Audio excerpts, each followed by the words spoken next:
प्रधानमंत्री मोदी के बाद पीएम कौन बनेगा? भागवत ने अब साफ कर दिया है और फैसला अब भाजपा और मोदी ही लेंगे।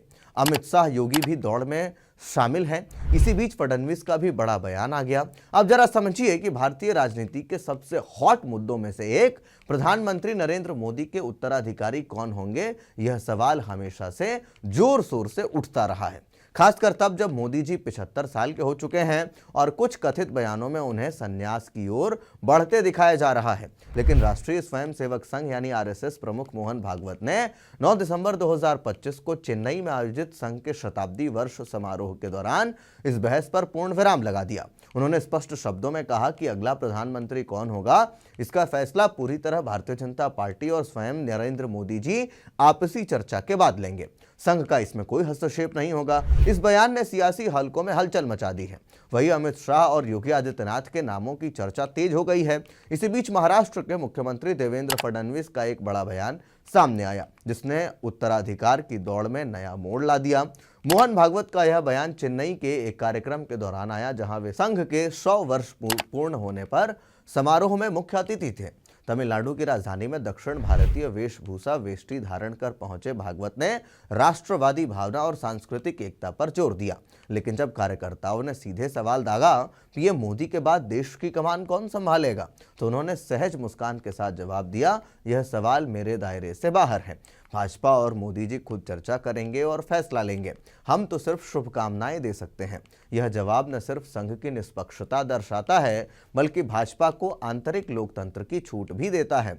विशेषज्ञों का मानना है कि भागवत का यह कदम 2029 के लोकसभा चुनाव से पहले पार्टी में किसी विवाद को जन्म न देने का प्रयास है। भाजपा ने पहले ही स्पष्ट कर दिया है कि 2029 में भी मोदी जी ही अगुवाई करेंगे, लेकिन 75 साल की उम्र के बाद संन्यास की अफवाहें जोर पकड़ रही हैं। भागवत के बयान के बाद सियासी गलियारों में अमित शाह और योगी आदित्यनाथ का नाम सबसे ऊपर आ गए हैं। गृह मंत्री अमित शाह को मोदी का चाणक्य माना जाता है। उन्होंने 2024 और 2019 चुनाव में भाजपा की जीत के पीछे अपनी रणनीति से साबित किया कि वे पार्टी को नई ऊंचाइयों पर ले जा सकते हैं। शाह का संगठनात्मक कौशल और केंद्रीय राजनीति में पकड़ उन्हें मजबूत दावेदार बनाती है। वहीं उत्तर प्रदेश के मुख्यमंत्री योगी आदित्यनाथ हिंदुत्व के प्रबल समर्थक हैं और 2019 में यूपी की सत्ता पर काबिज होने के बाद उन्होंने कानून व्यवस्था सुधार कर भाजपा के लिए उत्तर प्रदेश मॉडल गढ़ा दिया है। योगी का केंद्रीय नेतृत्व कई राज्यों में स्वीकार्य माना जाता है, लेकिन उनकी आक्रामक शैली कुछ लोगों को चुभती है। सोशल मीडिया पर हैशटैग मोदी सक्सेसर ट्रेंड कर रहा है, जहां योगी समर्थक बुलडोजर बाबा को और शाह समर्थक होम मिनिस्टर को प्रोजेक्ट कर रहे हैं। इसी बीच महाराष्ट्र के मुख्यमंत्री देवेंद्र फडणवीस का बयान चर्चा में आ गया। 10 दिसंबर 2025 को एक कार्यक्रम में फडणवीस से जब उत्तराधिकारी पर सवाल पूछा गया, तो उन्होंने कहा, मोदी जी के अलावा किसी और के बारे में सोचना ही गलत है। वे स्वस्थ हैं, ऊर्जावान हैं और देश को नई दिशा दे रहे हैं।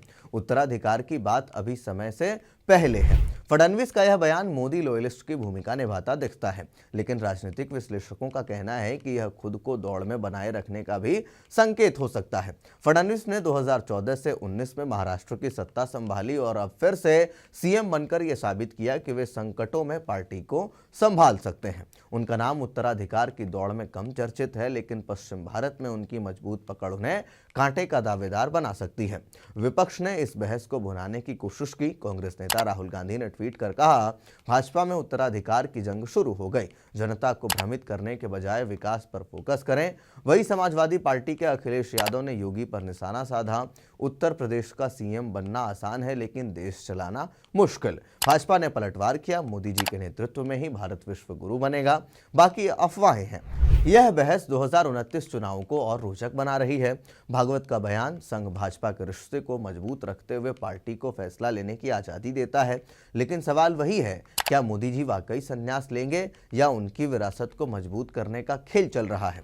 राजनीतिक पंडितों का अनुमान है कि अगले 2 सालों में नाम स्पष्ट हो जाएंगे। फिलहाल अमित शाह, योगी और फडणवीस की तिकड़ी पर नजरें टिकी हैं। देश की सियासत में यह उत्तराधिकार ड्रामा लंबा चलने वाला है।